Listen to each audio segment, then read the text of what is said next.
va essayer de faire un tissage de récits, en essayant que ces récits nous amènent vers du développement du pouvoir d'agir. On a vu les récits que nous proposait Enora Wagon tout à l'heure, Gwenola Wagon, pardon. On voit bien qu'ils décrivent un monde dont on ne veut pas. Là, on va essayer de décrire un monde dont on veut. On va essayer de se projeter. On va essayer de se projeter en 2050. C'est-à-dire de se dire, voilà, nos intuitions, nos envies, elles ont produit des fruits.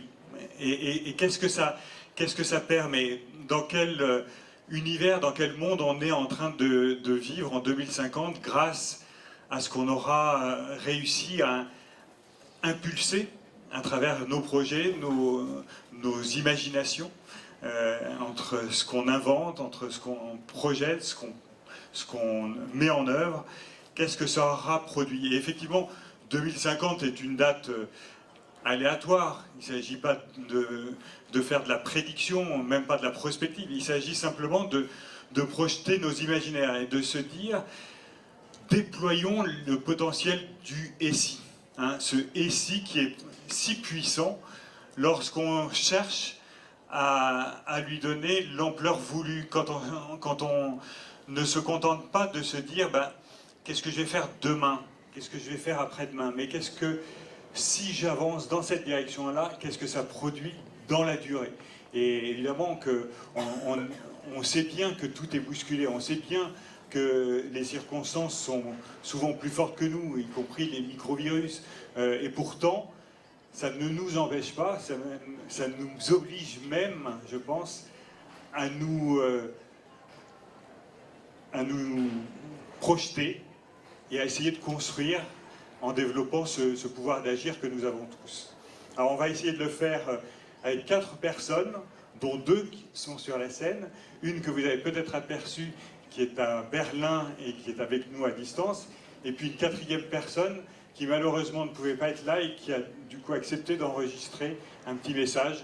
Et donc on interagira un tout petit peu avec lui parce que vous verrez, il y a 2 bouts de vidéo qu'on va vous présenter et du coup avec un minimum d'interaction.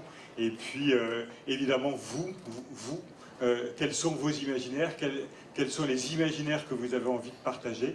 Donc vous aurez évidemment la parole aussitôt après ces premières impulsions, hein. Ce ne sont que des impulsions. Alors on va commencer par Camille de Toledo. Camille de Toledo, c'est un auteur, c'est un homme qui explore les possibilités du droit. Et vous savez peut-être qu'il a pris l'initiative d'un Parlement de la Loire qui s'est réuni cet été, oui, et qui essaye de donner la parole à d'autres que nous humains, à d'autres vivants que nous humains, et de voir quel type d'interaction on peut créer. Alors, vous avez entendu Joël Zask en début d'après-midi. Joël Zask dit on ne peut pas parler avec les non-humains et donc ça limite notre capacité d'interaction. On peut au moins coexister. Camille de Toledo se propose d'aller plus loin et il le fait sous forme de fiction. Et il avait lui-même déjà travaillé sur une fiction qui va dans le sens de ce qu'on vient de se dire, aux environs de 2050, et il va nous expliquer dans quelle perspective il se place. Et il va nous dire un texte qu'il a écrit et qui est assez chouette sur la question de la biocratie et sur la manière dont on pense ou repense la question du pouvoir. Donc Camille de Toledo, c'est à vous. Merci beaucoup. Je vais vous poser une question d'abord. Si vous opinez du chef, c'est que j'aurai la bonne réponse. Est-ce que vous m'entendez bien? On vous entend bien. Très bien. Merci infiniment pour votre écoute à toutes et à tous. Voilà, je vais juste simplement faire une petite introduction et puis Hervé m'avait proposé de vous lire un fragment de cette pièce de théâtre, de cette écriture du futur, de ce texte qui a pour titre « Les témoins du futur ». Vous dire en introduction très brève que, donc oui, ça fait maintenant quelques années que je travaille, disons, à l'intersection de mes 2 cerveaux, un cerveau qui a été formé en sciences politiques, en droit également, en économie politique, et puis un cerveau plus artistique et littéraire que j'avais jusque-là beaucoup sollicité. C'est comme si autour de ces questions du vivant et du droit des êtres de la nature, eh bien, ces deux cerveaux s'étaient rencontrés, comme si soudain je pouvais solliciter le droit pour créer cet imaginaire juridique à venir. Voilà, donc ça fait maintenant quelques années que je travaille sur ces hypothèses d'un droit à venir. Je l'ai fait donc pour le théâtre. C'est cet extrait que je vais vous lire, qui avait donné lieu à une mise en scène dans une pièce qui s'appelait Parlement, où donc j'imaginais un futur en 2050, dont je vous dirai quelques mots. Et puis, plus récemment, ça fait maintenant un an et demi, avec la prolongation liée à la circonstance sanitaire, que j'anime, j'orchestre, je déploie une fiction à échelle 1, comme je l'ai dit parfois, d'une institution potentielle en région centre et notamment liée au fleuve, ce grand fleuve sauvage qu'est la Loire, pour réfléchir à quoi ressembleraient des institutions interspécifiques, interespèces, peut-être même des institutions animistes, pour reprendre quelques catégories travaillées par Viveiros de Castro dans un contexte amazonien, plus français, ce chercheur et anthropologue merveilleux qu'est Philippe Descola, lorsqu'il parle des ontologies animistes. La question de ce Parlement de Loire, eh bien, elle engage autant cette idée d'une émancipation, d'un affranchissement, d'un droit des êtres de la nature, selon les termes que l'on va préférer, mais elle engage également un désanthropocentrisme pour excentrer, pour décentrer, pour ouvrir à plus vaste que nous. C'est aussi une initiative où on pense eh bien, une sorte de souverain à venir qui serait plus en accord avec le monde tel qu'il est, c'est-à-dire un souverain que je qualifie parfois d'entrelacé. Et je dis également dans les introductions au Parlement de Loire que nous sommes les héritiers de ces révolutions du XVIIIe siècle, du moderne, qui ont créé un souverain, disons, nation, un souverain peuple. Et nous découvrons les ruines de ce souverain peuple, de ces souverains nations qui ont abusé du monde, à tel point que nous sommes obligés également de repenser cette notion du souverain à partir donc d'une extension, d'un accueil plus vaste des vivants. Et c'est sans doute cette métamorphose, je n'emploie pas ce terme de révolution parce que je pense qu'il est usé et il dit aussi parfois une forme de violence que nous autres eh bien, nous employons sur le monde, contre le monde et contre le vivant, donc, mais certainement une métamorphose pour aller vers des souverains plus vastes. Voilà, où nous écouterons les écosystèmes, les milieux et notamment les fleuves. J'en reviens donc à la requête d'Hervé avec ses récits en et si. J'ai beaucoup travaillé sur la notion de potentialité dans les potentiels du temps, un ouvrage qui était paru en 2017 ou 2017, avec le Chakimov, le Kantrax Ross, d'essayer de proposer une conception du temps où on se tournerait vers des états potentiels du monde, des états à venir, cet advenir, plutôt que de rester trop bloqué dans une vision, disons, catastrophique ou apocalyptique. Le potentiel, c'est ce qui est déjà en gestation dans le présent, et vous savez sans doute qu'on le voit déjà avec des législations néo-zélandaises ou colombiennes qui ont fait accéder certains fleuves, certains êtres de la nature au statut de sujet de droit.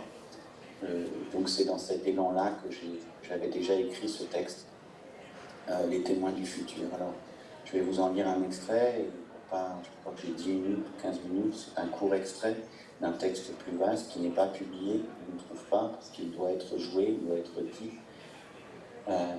Je vais faire les deux rôles, normalement ce sont des textes qui se prennent à deux voix, mais simplement nous sommes en 2050 et je prolonge le récit d'Hervé. En 2050, nos amis démographes, qui ne sont pas toujours nos amis hélas, eh bien, nous disent que nous serons au plateau, à l'acmé de la population humaine, de cette augmentation de la population humaine. Donc on sera à peu près à 10 milliards. Voilà. Et puis il y a évidemment les différentes hypothèses de réchauffement, etc., etc. Et dans ma fiction, dans cette fiction des témoins du futur, je me suis mis à la place d'un écrivain journaliste qui serait allé faire eh bien, des sondes, qui serait allé faire des reportages aux quatre coins de l'Europe pour récolter des petites scènes de vie. Et notamment des scènes de vie dans des formes de campements de jeunesse qui ont la charge de porter ce monde métamorphosé où les êtres de la nature ont accédé au statut de sujet de droit. Et donc nous sommes, pour vous figurer la chose, 20 ans après le vote d'une loi d'émancipation de la nature, si je peux l'exprimer ainsi, des êtres de la nature. Nous sommes 20 ans après qu'une loi de transformation profonde a fait accéder les forêts, les rivières, les lacs, les écosystèmes à un statut de sujet de droit. Qu'est-ce que ça veut dire, un sujet de droit? Eh bien, c'est tout simplement la possibilité pour les écosystèmes d'être représentés en justice, d'accomplir des actions en justice en leur nom pour demander réparation, de toucher des dommages et intérêts pour le mal qu'on leur fait, mais également en fait justement d'accéder à des formes de représentation, voire d'exiger des louages ou des versements en argent en réponse à l'usage que nous autres humains avons du monde. Donc c'est une forme, les Américains ou les Anglais diraient empowerment, c'est un accueil, disons, dans notre économie politique, d'êtres de la nature qui ont jusque-là été totalement exclus de nos économies politiques, qu'elles soient d'ailleurs marxistes ou capitalistes. Nous sommes donc 20 ans après cette loi et je vais vous lire simplement un fragment d'un dialogue entre deux jeunes, donc Shannon Lockhart, 24 ans, Luka Ziniek, 22 ans, j'espère que vous m'entendez toujours, Université libre, Zagreb, nous sommes à Zagreb, dans une communauté pilote, je les ai appelés ainsi, la communauté pilote numéro 632, le 3 juin 2050. J'avais dit à Hervé que je ferais part de quelques didascalies. On a donc ces deux jeunes gens, 24 et 22 ans, une femme, un homme, un autre genre, ou un entre-genre, peu importe, vous les figurez comme vous le souhaitez. Et il y en a un des deux qui lit un livre de cette économie, qui porte l'idée de cette économie politique à venir, accessoirement un livre auquel je travaille, mais qui n'est pas encore paru, et qui, donc, dans cette version de travail qu'il lit, elle s'appelle Biocratie. Alors, donc, la voix 1 dit, c'est quoi ce que tu lis? Biocratie. Comment on réinvente un monde. Là, vous avez donc cette personne qui parle un peu comme ça en murmurant, biosphère, comme si elle apprenait ce qui était dans le livre, biosphère, la sphère du vivant, biologique, la logique du vivant, biopolitique, la politique du vivant. Et puis il lit à voix haute, le concept de biocratie est à la croisée de la biopolitique et de la démocratie. Là, il se tourne vers l'autre, il dit, tiens, écoute ça. Et il dit, la biocratie est à l'âge de l'anthropocène et du non-humain, ce que la démocratie est à l'âge de l'égalité et de l'extension des droits humains. Et là, il reprend, il cherche à retenir biocratie, donc bio, le vivant, cratie, kratos, le pouvoir du vivant. Et il relit de nouveau le livre. La biocratie, c'est l'extension du pouvoir à la totalité du vivant. Et la mise à jour des procédures de gouvernement pour un plus grand nombre de sujets, pour étendre le champ de la représentation à la nature. Donc, tu vois, ça veut dire qu'on passe de la démocratie, démos le peuple, kratos le pouvoir, à la biocratie. Et là, il se tourne vers l'autre, il dit, c'est beau, non? Et l'autre, femme, homme, autre, lui répond, c'est marrant, quand tu dis ça, biocratie, moi, j'entends bureaucratie. Donc l'autre lui dit, tu entends quoi?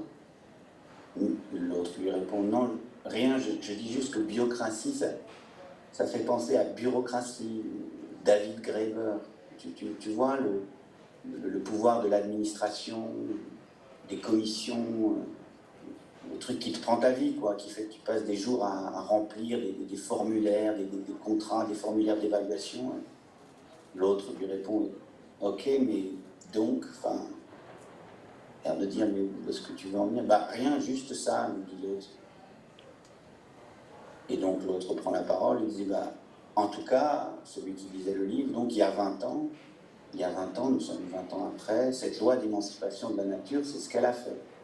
Elle a créé une forme biocratique de gouvernement. Et ça a permis en Europe d'établir pour la première fois un pouvoir du vivant. » Et là, brutalement, l'autre l'interrompt et dit « Mais faut que je t'arrête là, c'est des conneries ça. La vie, le vivant, ça n'a pas de pouvoir. C'est juste une puissance, la vie. Le pouvoir, c'est un truc des hommes. Ça coupe, ça sépare le pouvoir. Quand les singes se verticalisent, quand Homo erectus commence à regarder devant lui, quand ça s'érige, tu vois, ériger, érection, c'est ça le pouvoir. Quand on se hisse au-dessus des choses, quand l'espèce humaine se redresse, qu'on libère nos mains et que résultat nos bouches se libèrent et qu'elles se mettent à parler. Le pouvoir, c'est ça, c'est le langage, c'est ce qui coupe. La technique, les outils, le silex, la lance. Et aussi quand on se met à cultiver la terre et qu'on fout des barrières entre nous et le monde. Ça, c'est le pouvoir. La barrière que tu mets entre toi et les choses. La vie, c'est pas ça. Ça n'a rien à voir avec le pouvoir. Ça coupe pas la vie. Ça tisse. Ça crée des liens. Ça relie la vie.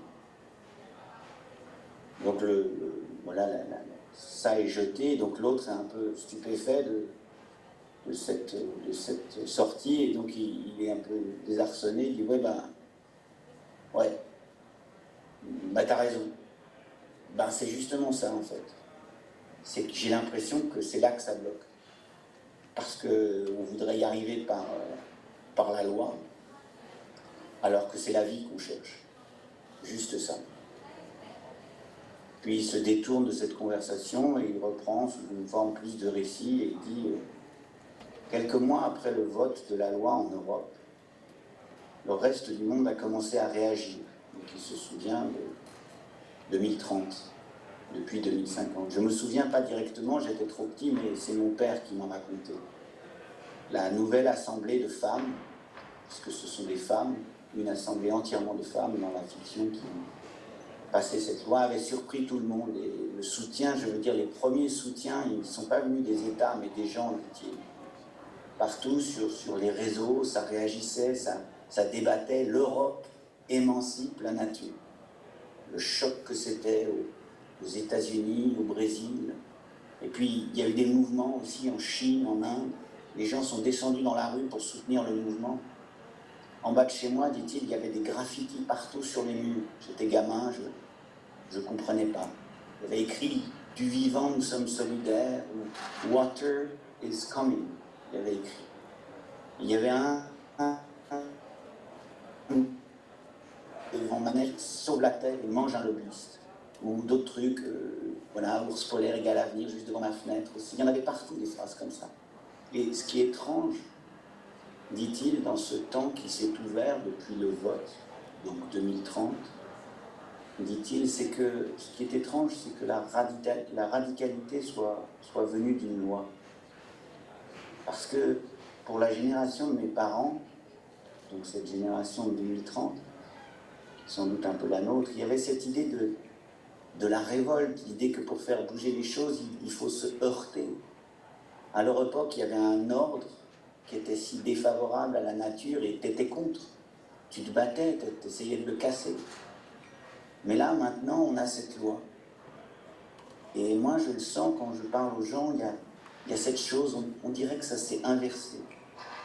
Maintenant, on est dans le temps où c'est plus je veux des droits, je veux plus de droits, mais maintenant, c'est vouloir moins de droits pour nous. Et donc là, il parle depuis ces campements où ils essayent de soutenir cette loi. Il dit quand les gens avec qui on parle dans les villages, ben, ils disent ça, ce sentiment bizarre que jusque-là, ils s'étaient battus pour avoir plus. Mais là, avec ce qu'on sait, ce qu'on a à penser, c'est pas le plus, c'est le moins. Et c'est difficile de penser l'avenir à partir du moins. Tout ce qu'on a toujours fait dans les luttes, c'est de penser le droit comme un plus. Et maintenant, le droit est au service du moins. Et ça, il dit, c'est, je sais pas, c'est comme une transformation, mais intérieure.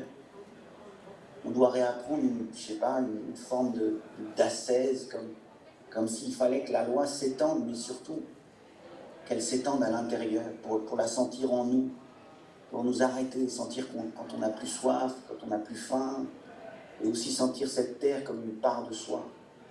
C'est tout ça ce que j'essaie de dire aux gens, cette espèce d'écoute où tout d'un coup, tu découvres la limite, mais en toi, pour devenir toi-même ta propre limite, pour intérioriser la loi, pour que ça vive mieux, mais avec moins, toujours moins.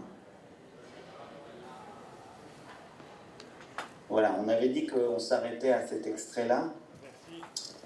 Je finirai juste par une très brève phrase sur cette pièce, c'est que nous sommes les enfants du XXe siècle, un siècle où il y a eu des utopies, notamment l'utopie socialiste et d'autres, même l'utopie capitaliste, j'allais dire, qui s'est transformée en dystopie, j'allais dire également en cauchemar. À chaque fois, donc, nous produisons des utopies, elles se renversent en dystopie. Et je ne voulais pas, en 2050, écrire un énième envoûtement théorique en disant « Regardez, ce sera formidable ». La pièce et les témoins du futur et ce texte dans son ensemble se tient sur une ligne d'effort, un effort, pour que ça tienne autrement, pour que ça se métamorphose, mais sans cesse en faisant dialoguer ces voix. On est pris entre faut-il y croire, ne pas y croire, quelles sont les conséquences de ces transformations, de telle façon que ce sont les personnes qui écoutent le texte qui ont eux-mêmes à faire ensuite leur choix, à décider. Voilà, c'est quelque chose qui compte beaucoup pour moi, c'est de ne pas reproduire ces schémas où ce sont des théoriciens qui envoûtent celles et ceux qui les écoutent et qui ensuite vivent dans la promesse déçue de ces envoûtements. Je suis moi, voilà, écrivain, et je me disais, j'aime, disons, soumettre des hypothèses, et c'est ce que nous faisons également avec le Parlement de Loire, que chacun puisse se décider face à des hypothèses. Merci Camille. Ça, c'est l'indécidable de l'avenir. Voilà, merci. Merci beaucoup.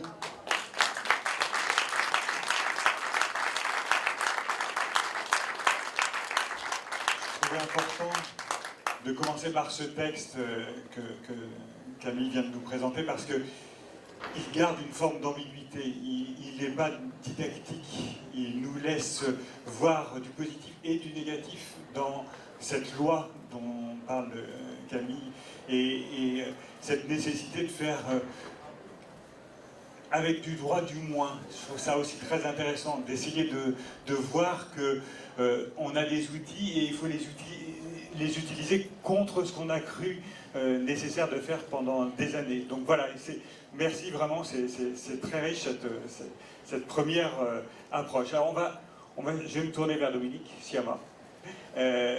Donc Dominique Siama, il est président de l'APCI, l'association de promotion du design, et jusqu'à très peu, directeur de l'école Strat, l'école de design. Et aujourd'hui, il veut, avec nous, réfléchir à la question éducative.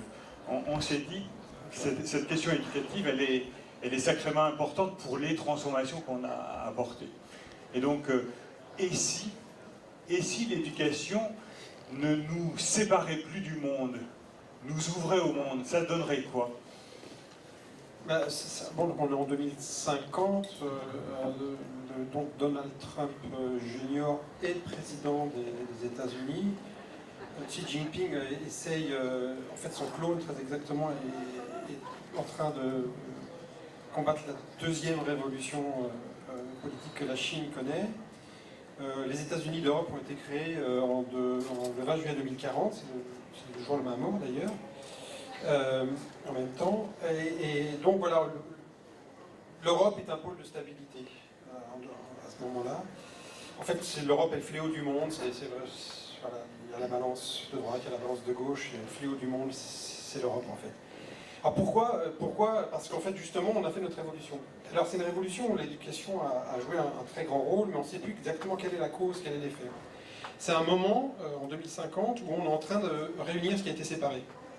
Ce qui est le grand enjeu, en fait.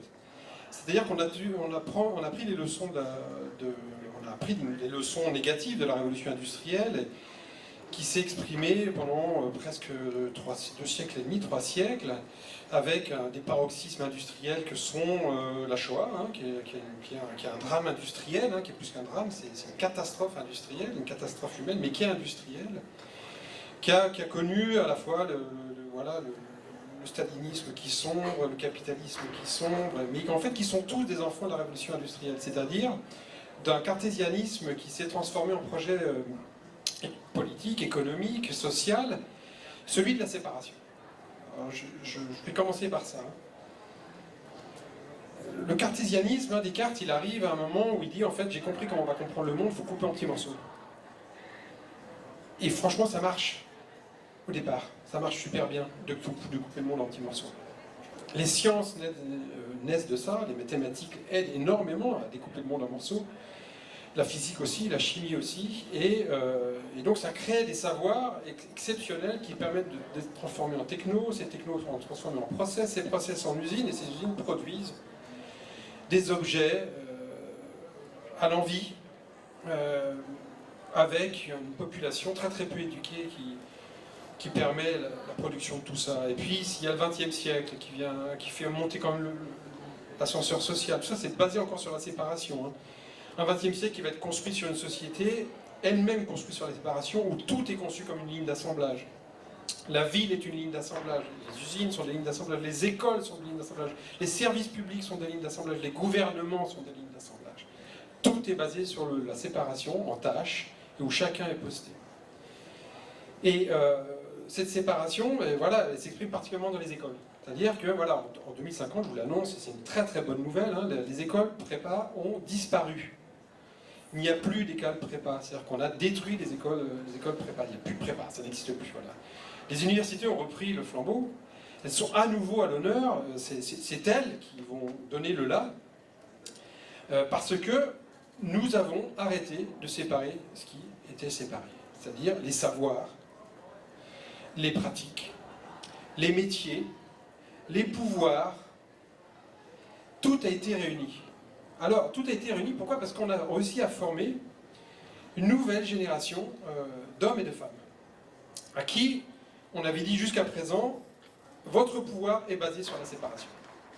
Et donc, vous sortez d'X Télécom, ou d'X Mines, ou les ponts, ou de Centrale, ou d'HEC, ou de l'ESSEC, ou de l'INSEAD, pas une école de design là-dedans, et vous êtes destiné à accéder au pouvoir.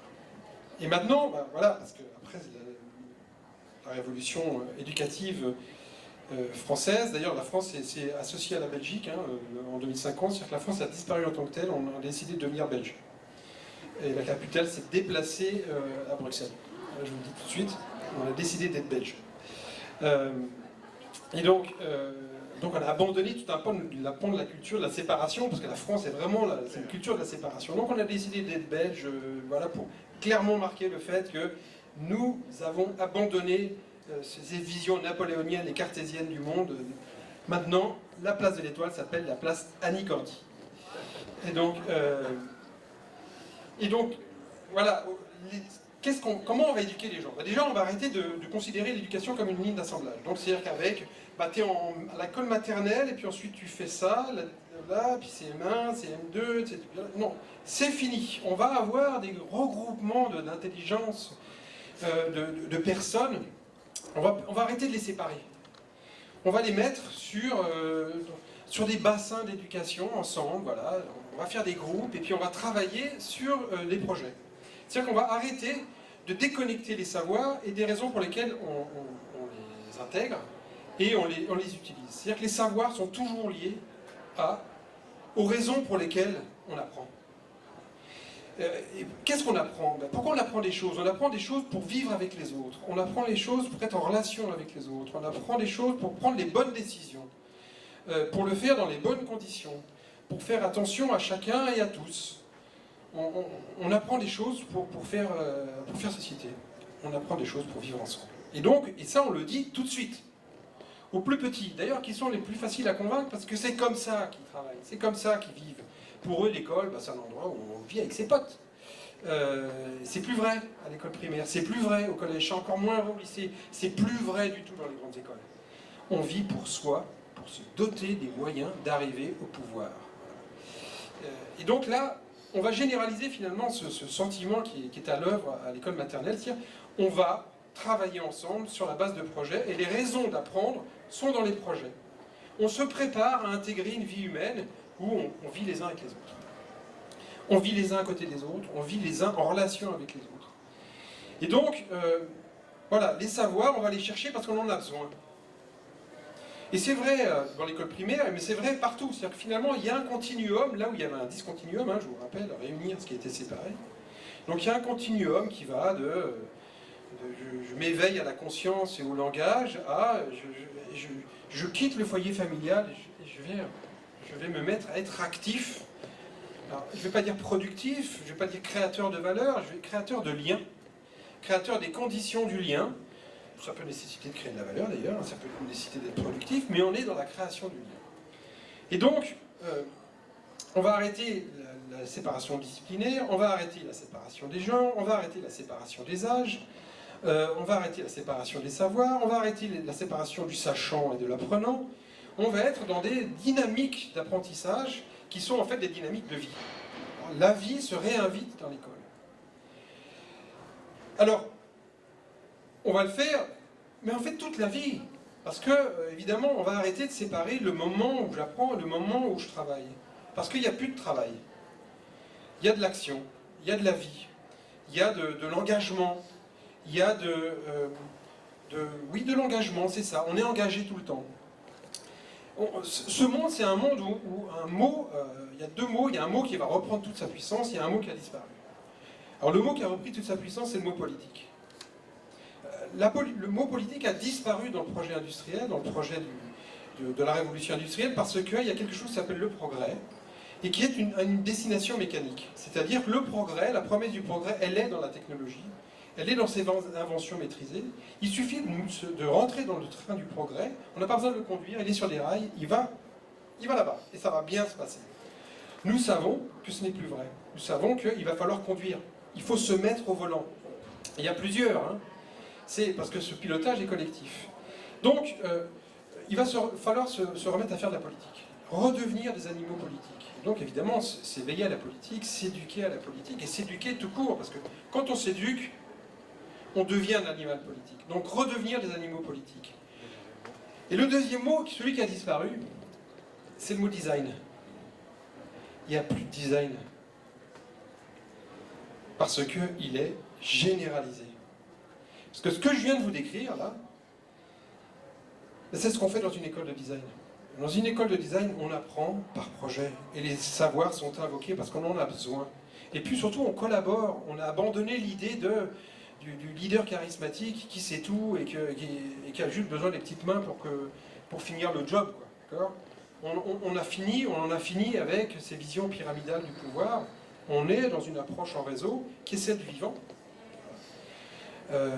Où en fait tout le monde a de l'importance, il n'y a personne qui a plus d'importance que d'autres, où le projet appartient à tout le monde. Et donc, ce qui était une exception dans une école de design, pas tellement dans une école maternelle, vraiment, qu'est-ce qui ressemble le plus à une école de design, c'est l'école maternelle. Vraiment, ça se ressemble beaucoup. Tout d'un coup, c'est généralisé. Et donc, on arrête d'en parler. Et donc, nos amis des Sismo, voilà, ils n'ont plus de job. Parce que c'est le job de tout le monde en fait. C'est le job de l'ingénieur, c'est le job du marketeur. Non, ça a disparu. Le marketing a disparu, j'ai oublié de vous le dire, en 2050, il n'y a plus de marketing. D'ailleurs, il n'y a plus d'ingénieurs non plus, il n'y a que des gens qui sont dans des postures pluridisciplinaires avec des centres de gravité qui se déplacent à droite ou à gauche. Voilà. Mais en fait, globalement, on met son nez dans les affaires des autres. Finalement, on est à la fois humble et audacieux, parce qu'on ne sait rien, et audacieux parce qu'on prétend quand même produire des choses qui ont du sens. Qu'est-ce qui ne marche pas alors dans cette... Alors, qu'est-ce qui ne marche pas il y a des choses qui ne marchent pas, qui ne marchera jamais, mais ce qui fait aussi le sel de la vie, c'est que les passions humaines ne vont pas disparaître. C'est-à-dire qu'on va toujours désirer la femme de son voisin, par exemple, voilà. Ou le mari de son voisin, quel que soit son genre. C'est-à-dire que les passions humaines ne vont pas disparaître. Tout ce qui fait la difficulté de nos vies, mais aussi le sel de nos vies, ça va être là. La seule chose dont on peut s'assurer, en tout cas en Europe, parce qu'en Chine c'est vraiment le bordel, je vous l'assure, en 2050, et aux États-Unis ils sont en train de tous se tuer les uns les autres. Parce que Donald Trump Jr. a généralisé la vente des armes, y compris dans les maternelles. Et donc, ce qui se passe, donc les passions humaines s'expriment de manière très très violente là et là-bas, et puis nous on essaye d'accomplir le projet des Lumières, celui de l'émancipation individuelle et de l'harmonie sociale. On l'a fait en abandonnant l'idée d'État-nation et en même temps en revalorisant les territoires. C'est une contradiction absolue, mais que la subsidiarité nous permet de mettre en œuvre. Et voilà, c'est la seule chose qui a changé, c'est que nous donnons les moyens par l'éducation et l'émancipation de chacun de nous confronter à nos passions humaines et d'essayer de les résoudre autant que faire se peut. Et puis surtout, et je vais finir avec ça, nous avons tué le concept de nature. La nature n'existe pas. Voilà. Nous faisons partie d'un système qui est un continuum, qu'on appelle le vivant aujourd'hui, dans lequel nous avons une place particulière parce que nous sommes peut-être les seuls à avoir la capacité à le détruire et à le préserver dans son intégralité. C'est la grande responsabilité de l'humanité en 2050 et particulièrement de la culture européenne, c'est de nous permettre, au travers d'une génération qui a à nouveau été formée à partir de la grande réforme du 20 juillet 2040, de mettre en place les conditions, non pas de la maîtrise du monde, mais en tout cas de la tentative de maîtriser une nouvelle communauté de destin. Merci Dominique de ce rêve éveillé, livré brut, sans notes, et avec sans doute beaucoup d'improvisation au fur et à mesure. Je ne sais pas si vous pensiez que nous étions belges en 2050 avant d'avoir commencé votre discours, mais merci de nous faire devenir belges. Je trouve ça une excellente idée.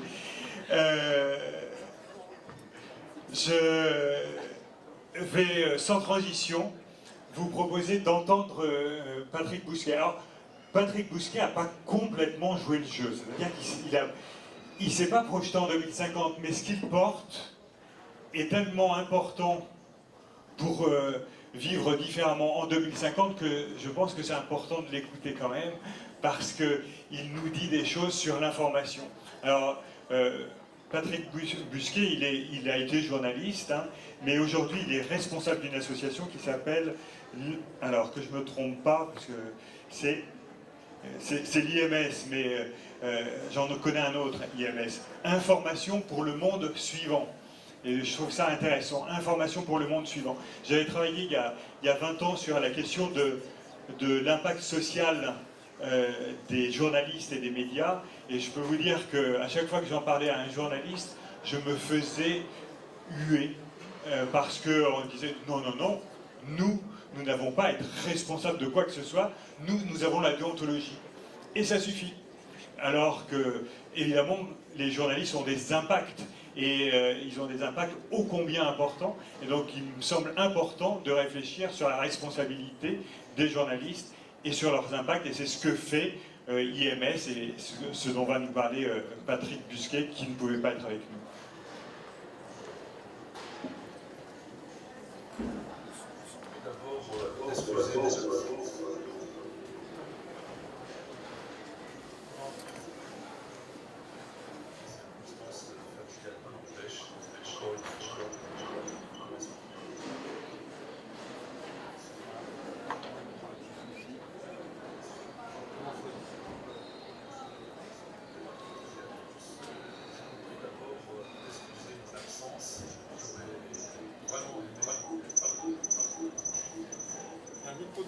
Tu as un micro ouvert?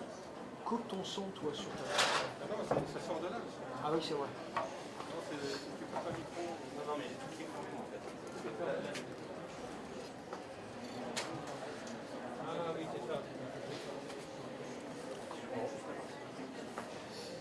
En 2050, on sera beaucoup plus efficace, je vous le promets, mais on apprend. C'est pas sûr. C'est pas sûr. Bon, on sera slow-tech, donc forcément, on aura dépassé le problème. Je vous prie d'abord d'excuser mon absence. Parfait, J'aurais vraiment aimé être physiquement avec vous, mais des circonstances familiales m'en empêchent. Encore une fois, je vous prie de m'excuser.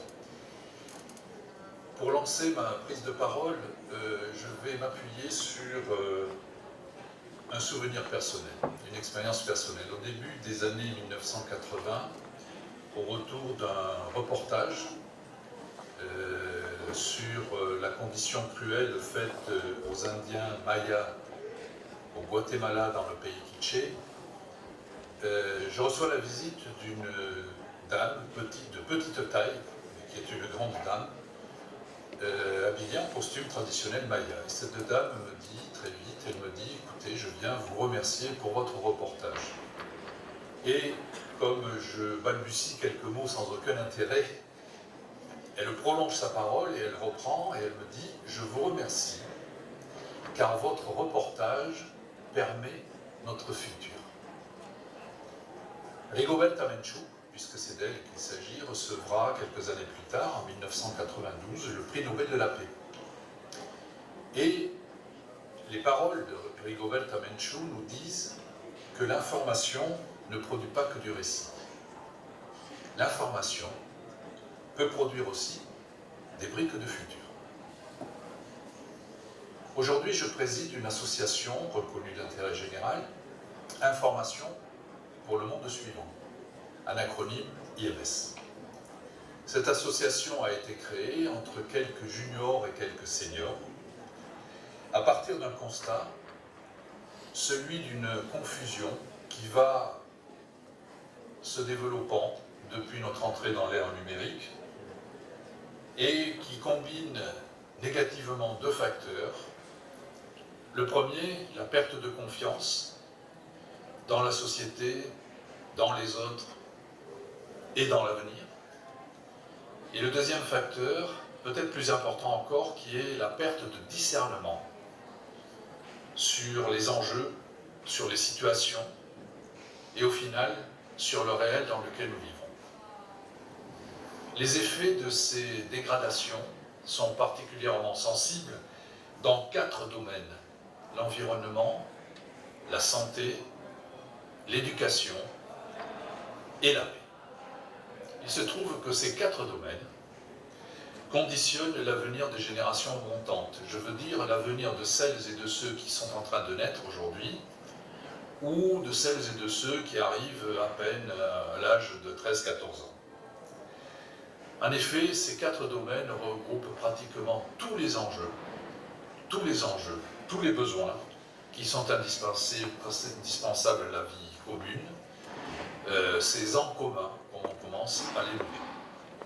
Pour répondre à ce constat, nous plaidons en faveur d'informations utiles d'intérêt collectif, c'est-à-dire d'informations qui répondent concrètement, avec pertinence, aux enjeux prioritaires de telle manière qu'elles nous fournissent des méthodes, des moyens concrets d'action, et non pas de simples récits, et des évaluations de ces méthodes, de ces moyens, de ces expérimentations, faites sur la durée, et non pas simplement des affichages d'objectifs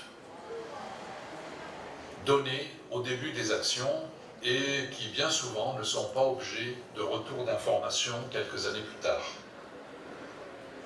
Et nous vous proposons de réfléchir au sein d'un mouvement citoyen que nous lançons et que nous animons, et dans lequel nous vous invitons à venir, je le répète.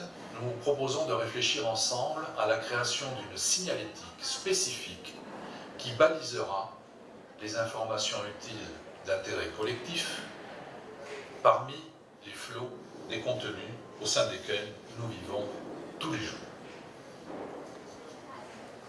L'information est-elle responsable de ses impacts? Celui qui parle est responsable de ce qu'il dit, moi, maintenant, et celui qui écoute est responsable de ce qu'il entend, vous, en ce moment. Mais mettons-nous d'accord sur ce qu'est un impact. En physique, un impact intervient lorsque deux corps se rencontrent. Lorsque la canne du joueur de billard percute la boule de billard, elle transmet une énergie à cette boule.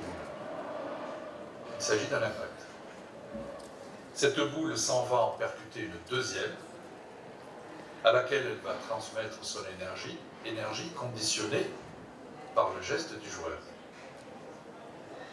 Et cette énergie va permettre à la deuxième boule de partir impacter une troisième, de telle sorte qu'elle fasse le point selon l'anticipation du mouvement voulu par le joueur. Cette analogie vaut pour nos paroles, pour nos informations, pour nos communications, pour tous nos contenus. Et elle dit, en creux, mais de manière très visible, notre responsabilité dans la production des contenus et des échanges. Plutôt que de mesurer l'impact ou de chercher à mesurer l'impact des informations a posteriori, IMS propose une méthode de création d'une information génératrice d'impact.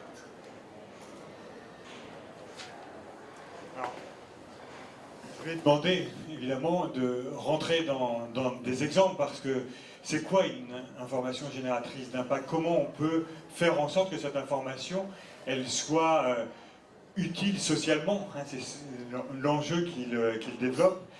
Et donc, voilà, il donne un exemple qui est très intéressant, qui se déroule en Afrique. Et je vous demande encore quelques minutes d'attention de Patrick.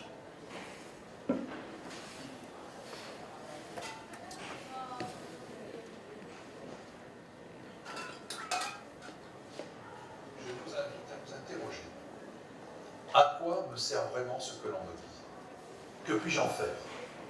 Et plus encore, comment puis-je agir sur ou dans les situations dont on m'en fait part, que l'on me reporte? S'il s'agit de développer de la connaissance, nous sommes d'accord, elle est indispensable. S'il s'agit de développer de l'analyse, nous sommes également d'accord, elle est nécessaire. S'il s'agit de développer du débat, nous sommes toujours d'accord. Il est un ferment démocratique indispensable.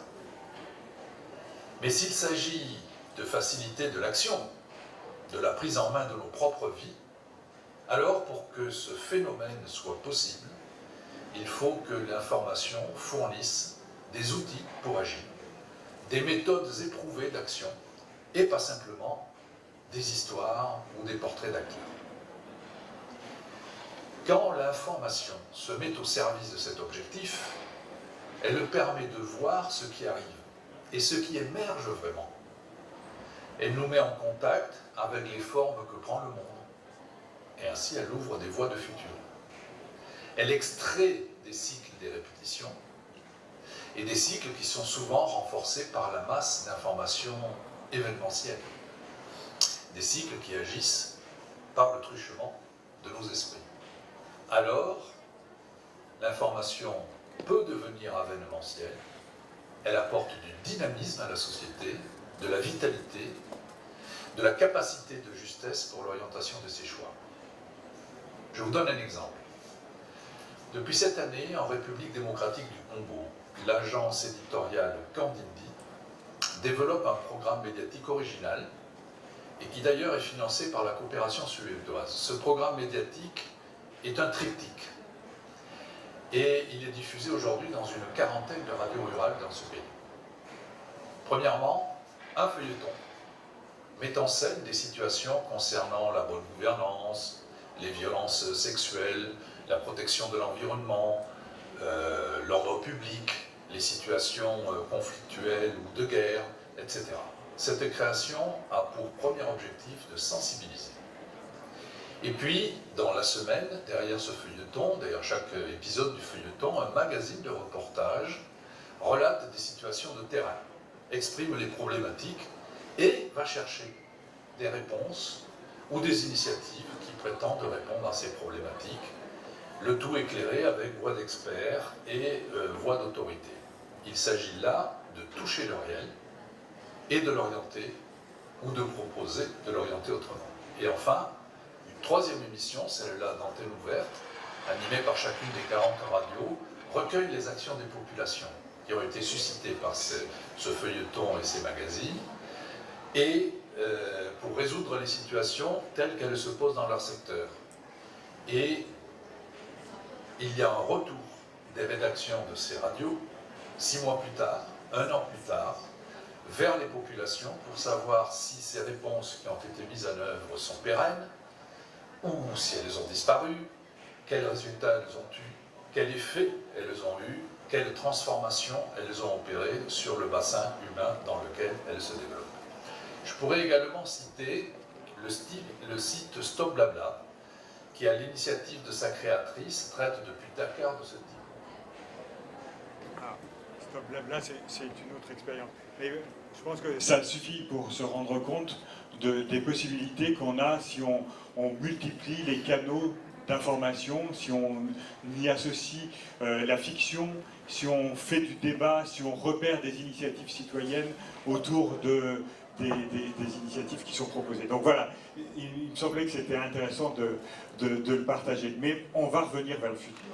On va se tourner vers Agnès Foiré-Collet, qui est professeur et en même temps artiste, et qui fait un travail sur de nouvelles manières d'approcher l'art, et notamment en sortant l'art de la logique de production dans laquelle il est enfermé depuis des lustres, pour aller vers un art de la relation qui est moins sur la logique de la production que sur la relation. Et voilà. Je suppose qu'en 2050, ça s'est largement déployé. Merci Hervé, parce que dans le peu de temps de nos échanges, vous avez fort bien dit l'essentiel de mon propos. Je me présente quand même un peu plus précisément, si vous le voulez bien. Je suis enseignant-chercheur à l'École des Arts de la Sorbonne, donc plasticienne, agrégée docteur, donc vraiment dans la création artistique, et donc une partie de mon emploi est dédiée à l'enseignement et l'autre à la recherche. Donc il y a tout un pan de mes recherches qui sont orientées vers l'art environnemental. Je dis bien l'art environnemental et pas l'art et l'écologie. Et si je devais rêver un monde en 2050, étonnamment peut-être, je viendrais compléter l'imaginaire de Camille de Toledo, d'abord, parce que je pense que penser en termes de biocratie et de sociocratie, c'est tout simplement faire l'expérience de la non-dissociation, et cette expérience de la non-dissociation que nous vivons, nous, dans le domaine de l'art, Dominique dans le design, et j'ai été tout à fait impressionné par ce récit qu'a produit Dominique, que je trouvais à l'image en fait de ce dont nous, enfin de ce dans le monde dans lequel nous sommes actuellement, qui sont les narratifs de la transition, c'est-à-dire qu'en fait on voit bien que en sciences humaines et sociales et dans le monde des sciences académiques, la mise en récit est le moyen sensible de communiquer. Moi je déteste le terme sensibiliser, parce que c'est toujours l'exercice de la domination. Quand on veut sensibiliser, ça veut dire bien qu'on a une idée en tête, mais au moins de partager des approches des grands problèmes climatiques que nous vivons, des grands problèmes énergétiques, par le biais du sensible et non pas par des messages de type cognitif. Donc en 2050, le monde dont je rêverais est un monde où tout le monde de la culture, et notamment le monde de l'art, a été accompagné avec par exemple des subventions éco-responsables du théâtre, du spectacle vivant, des métiers du livre, du cinéma, de l'architecture, encore que c'est encore dans le domaine de l'architecture que la question de la responsabilité écologique et des justices environnementales est vraiment très présent. Mais par exemple, le monde du cinéma ne l'a pas encore intégré. Le Louvre commence à faire un bilan carbone, on l'a grâce à The Shift Project. Si vous regardez sur Internet, The Shift Project, vraiment là on a des données extrêmement précises sur le caractère énergivore du monde de la culture. Et donc, comme nous avons un productivisme agricole avec une alternative qui est l'agroforesterie et la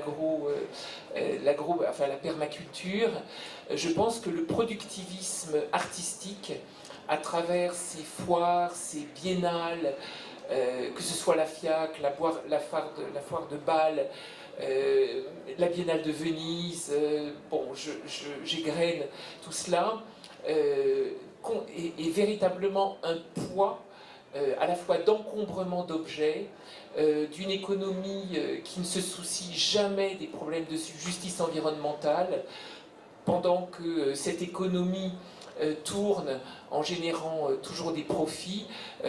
Quand on n'a pas la chance de vivre au bon endroit, on a un cyclone dans la tête, une famine qui empêche évidemment d'accéder à un minimum de nourriture. Donc en fait, ces deux mondes-là seraient accompagnés par une évolution de nos mentalités qui cesserait, comme le disait Dominique, d'abord de dissocier et puis aussi de stigmatiser. J'évoquais avec un des jeunes hommes, parce que l'après-midi était passionnante, avec l'expérience de la bascule, il nous parlait de tout simplement son adhésion au christianisme. Et donc un des grands textes, notamment sur lequel Cynthia Fleury s'est appuyée, c'est aussi Silodaté de François. Grand texte sur la biodiversité où il combat la... Oui, Silodaté, merci. Là où... Oui, excusez-moi, fatigue.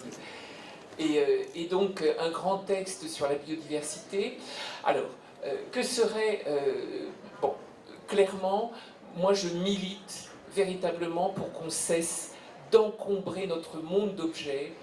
Je suis véritablement favorable à une disparition de l'art sous sa forme matérielle pour aller vers une esthétique environnementale qui est une esthétique de la relation. Alors il faudrait l'inventer, ça serait une esthétique qui prendrait peut-être appui sur ce qu'évoquait Joël Zack, c'est-à-dire qui ne soit pas dans une sorte de fusion peut-être animiste, mais pas non plus dans une dissociation avec des corridors. Moi je suis très opposée, enfin nous pourrions être tous très opposés à l'idée de service écosystémique. La notion de service, et notamment quand on parle de biodiversité, peut-être que le terme de biodiversité n'existerait plus, peut-être à la faveur de milieux ou d'équilibre des milieux, d'échange des milieux, mais où on cesserait de produire des objets. Alors on est très loin de ce monde-là. Pour ma part, en tant que plasticienne, je ne produis plus. Alors l'alternative, tout à l'heure, en voyant le travail assez phénoménal et critique de Guénola-Wagon, m'interroge. Le bilan de carbone de la production de Guénola-Wagon est très mauvais. Mais en revanche, les messages qu'il diffuse sont tout à fait excellents. C'est-à-dire qu'il y a une fonction critique de l'art qui là est extrêmement importante. Mais la production numérique, actuellement, est vraiment irresponsable du point de vue de la pratique artistique. Donc en fait, je rêverais d'un monde en 2050 où on ne parlerait plus d'art, mais de création artistique démocratiquement partagée, où tout le monde, que ce soit un pêcheur de chalutiers, enfin nous tous, nous puissions nous approprier un rapport esthétique à la nature qui soit celui de l'émerveillement, de l'enchantement, et qui passe aussi par des épreuves que l'artiste bioacousticien, d'ailleurs, je ne pense pas qu'il soit là, et voilà, c'était tout à fait intéressant. Je pense qu'on peut aller plus loin dans la bioacoustique en ne spectacularisant pas par des montages, des éléments, je dirais, de pastillage de la nature, mais où parfois il faut avoir des moments de confrontation à une relative violence qui sont d'écouter, par exemple, la chasse, et puis ensuite la traque, et ensuite l'extermination de ragondins. Nous avons des artistes en France qui sont des artistes bioacousticiens environnementalistes qui franchissent un cap et là qui ne cherchent pas à nous mettre dans une relation, je dirais, encore très socialement acceptable avec la réalité aussi de ce que nous produisons. Voilà, je m'arrête là. Merci beaucoup. Alors, on a été long.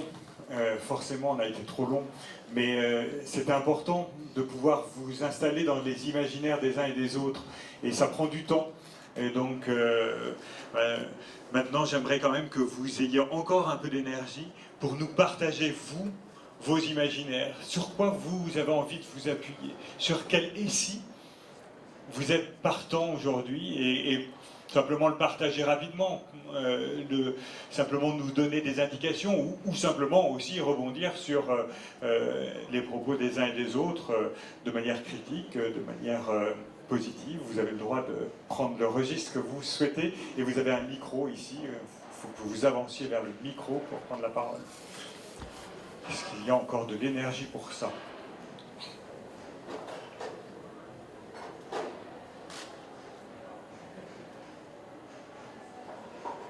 Je vois des têtes qui plongent, des regards qui s'évasent. Bon, on est au bout? Allez, merci. On l'applaudit. J'ai juste envie de vous répondre. Moi, je suis plasticienne et je crée des œuvres. Et je pense que les œuvres sont nécessaires. Parce que c'est... Alors, d'autant plus que depuis 5 ans, maintenant, je travaille à partir d'œuvres de Rubens. Et je suis très heureuse qu'elles existent. Parce que je crois qu'on peut les réinterpréter aujourd'hui, qu'elles nous interpellent aujourd'hui sur ce qu'on vit aujourd'hui. Et je pense que c'est absolument indispensable que les artistes créent des œuvres pour qu'on puisse les interroger, pour qu'on puisse réfléchir sur ce qu'on est et ce qu'on produit. Et s'il n'y a pas d'artistes qui créent des œuvres, on est dans un monde qui pour moi, en tout cas, perd sa capacité de se voir. Je vous remercie. Et en fait, si vous voulez, alors je me permets de dire que, sauf si vous êtes déguisé, enfin, vous êtes maquillé et que vous êtes Jeff Koons, pour moi, il n'y a aucun problème. Ce que je stigmatise, c'est un art mondialisé et fondé sur une économie qui n'est absolument pas soucieuse de son impact. Ce que vous faites et ce que nous faisons, nous, à l'échelle citoyenne, a un très faible impact environnemental. Et je pense que nous devons nous soucier de l'impact environnemental de toutes nos actions. Si vous voulez, on a une conscience maintenant du gâchis alimentaire, mais les questions environnementales ne sont pas du tout entrées, par exemple, dans la question de la production dans les écoles d'art. Et si vous voulez, vraiment, je ne me permettrai jamais de venir critiquer une relation à une activité symbolique qui est une activité humaine absolument indispensable. Et on a besoin, je dirais, davantage peut-être de création artistique partagée que d'un art dominant qui, d'une certaine façon, ne se soucie jamais de son impact environnemental. Sans doute, le questionnement est sur l'œuvre, effectivement. Comment sont créées les œuvres, le marché de l'art tel qu'il est aujourd'hui. Mais il ne faut pas laisser croire qu'on pourrait se passer des œuvres. D'accord, merci. Et j'ai le garçon derrière, oui. Je reviens en 2050.